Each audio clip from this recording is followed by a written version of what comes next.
திருவெண்பாவை பாடல் 15.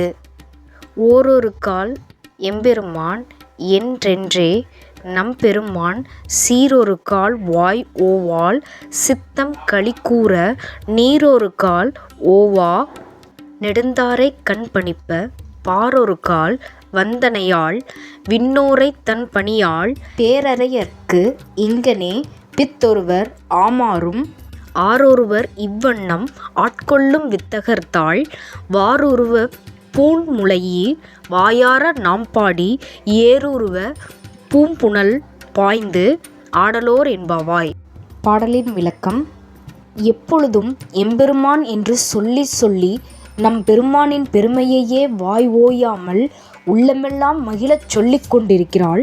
எப்பொழுதும் கண்ணில் விடாது வழிந்து கொண்டிருக்கும் கண்ணீரிலும் இறைவனையே எண்ணி எப்பொழுதும் அவனுடன் இருக்கும் இவள் இப்பூவுலக நினைவுக்கே திரும்புவதில்லை. வேறு தேவர்களை இவள் பணிவதில்லை. பேரரசனாகிய இறைவன் பால் இவ்வாறு பித்து பிடிக்கும் தன்மையையும் அவ்வாறு செய்து ஆட்கொள்ளும் வல்லவராகிய சிவபெருமானின் திருப்பாதத்தை வாயார பாடி கச்சை அணிந்த மார்பகம் உடைய பெண்களே, நாம் நேர்த்தியான மலர் நிறைந்த இந்நீரில் ஆடுவோம்.